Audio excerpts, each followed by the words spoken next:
السلام علیکم ورحمۃ اللہ وبرکاتہ۔ آج کے اس ویڈیو میں ہم معراج کے واقعہ کے بارے میں سمجھنے والے ہیں کہ معراج کا واقعہ کیا ہے، یہ کب پیش آیا تھا۔ ہمیں تو یہ معلوم ہے کہ یہ 27 رجب کی تاریخ ہے۔ اس میں اللہ کے نبی صلی اللہ علیہ وسلم مسجد حرام سے مسجد اقصیٰ گئے تھے، پھر وہاں سے آسمانوں پر گئے، پھر وہاں سے عرش معلیٰ پہ گئے، وہاں اللہ سے ملاقاتیں کی، اور پھر وہاں سے جو تحائف ملے وہ تحفہ لے کر پھر وہاں سے آئے۔ جب اللہ کے نبی نے مشرکین کو یہ باتیں بتائی تو وہ مذاق اڑانے لگے۔ یہ سب باتیں تو ہمیں معلوم ہے، لیکن ہمیں اس ویڈیو میں ہم یہ سمجھیں گے کہ اس کی تاریخ کیا ہے۔ کیا حقیقت میں 27 رجب ہی کی تاریخ ہے یا کوئی اور تاریخ ہے؟ قرآن و حدیث کی روشنی میں مفتی طارق مسعود صاحب کی اس ویڈیو میں ہم سمجھنے والے ہیں۔ آئیے ویڈیو کی شروعات کرتے ہیں۔ ویڈیو کو پورا ضرور دیکھیں، انشاءاللہ اس میں آپ کو اور بھی تاریخی باتیں معلوم ہوگی۔ اور حضرت عائشہ رضی اللہ تعالی عنہ سے ایک روایت ہے جس میں آتا ہے کہ رسول اللہ صلی اللہ علیہ وسلم کا جسد اطہر ما فقیدہ، اس طرح کے الفاظ ہے، صحیح حدیث ہے کہ وہ گم نہیں پایا گیا۔ تو بعض لوگوں نے اس سے استدلال کیا کہ امی عائشہ کو یہ دعویٰ کر رہی ہیں کہ نبی صلی اللہ علیہ وسلم کا جسد وہ گم نہیں پایا گیا، لہذا جسد وہیں تھا اور روح کو معراج ہوئی ہے۔ تو یہ خوب سمجھ لیں حضرت عائشہ کے کلام کا یہ مفہوم نہیں ہے۔ حضرت عائشہ کے کلام کا وہی مفہوم لیا جائے گا نا دیگر احادیث سے ثابت ہوتا ہے۔ تو مطلب یہ ہے کہ اتنی تھوڑی دیر کے لیے وہ جسم بستر سے غائب ہوا ہے کہ گم نہیں پایا گیا، یعنی کسی نے آپ کو تلاش کرنے کی کوشش نہیں کی۔ ورنہ اتنا بڑا واقعہ ہو کہ آپ مسجد اقصیٰ میں جا رہے ہیں اور ساتوں آسمانوں کی آپ کو سیر کرائی جا رہی ہے، تو اشکال ہوتا ہے نا کہ پھر تو جسم آپ کا غائب ہونا چاہیے تھا۔ لوگ تلاش کرتے کہ بھئی رسول اللہ صلی اللہ علیہ وسلم تو یہاں تھے، اب گئے کہاں اتنے ٹائم کے لیے؟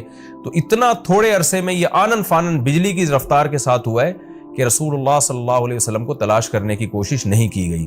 ایک سیکنڈ کے بھی ہو سکتا ہے، ہزارویں حصے کے اندر یہ کام ہوا۔ اب رہا یہ مسئلہ کہ یہ کام سیکنڈ کے ہزارویں حصے میں ہو کیسے گیا؟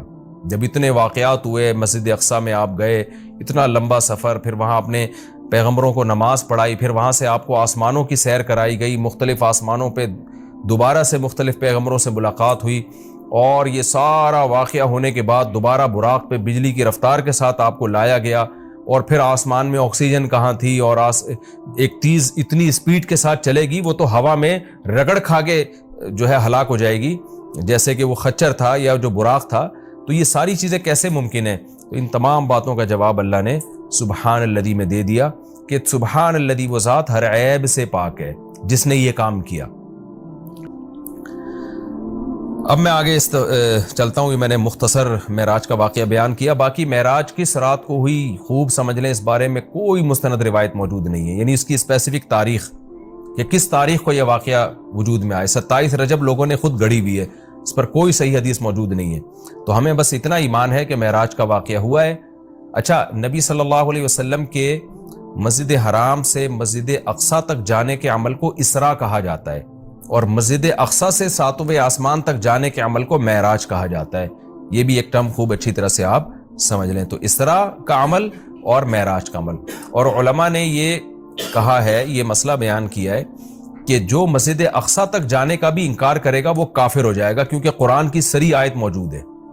اور جو آسمانوں پہ جانے کا انکار کرے گا تو اگر وہ کوئی تعویل کر رہا ہے احادیث کی یا خبر واحد ہونے کی وجہ سے تو وہ گمراہ ہوگا، کافر نہیں ہوگا۔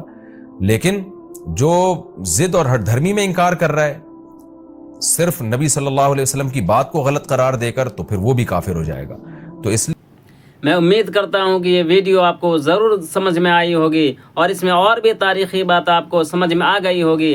اگر یہ ویڈیو آپ کو پسند آئی ہے تو ویڈیو کو لائک کریں۔ اگر آپ ایسے ہی ویڈیو کے خواہش مند ہیں تو ہمارے چینل کو ضرور سبسکرائب کریں۔ انشاءاللہ ہم آپ تک اچھی معلومات اور دین کی صحیح معلومات جو قرآن و حدیث کی روشنی میں بتائیں، ایسی ویڈیو لے کر آتے رہیں گے۔ تب تک کے لیے خدا حافظ۔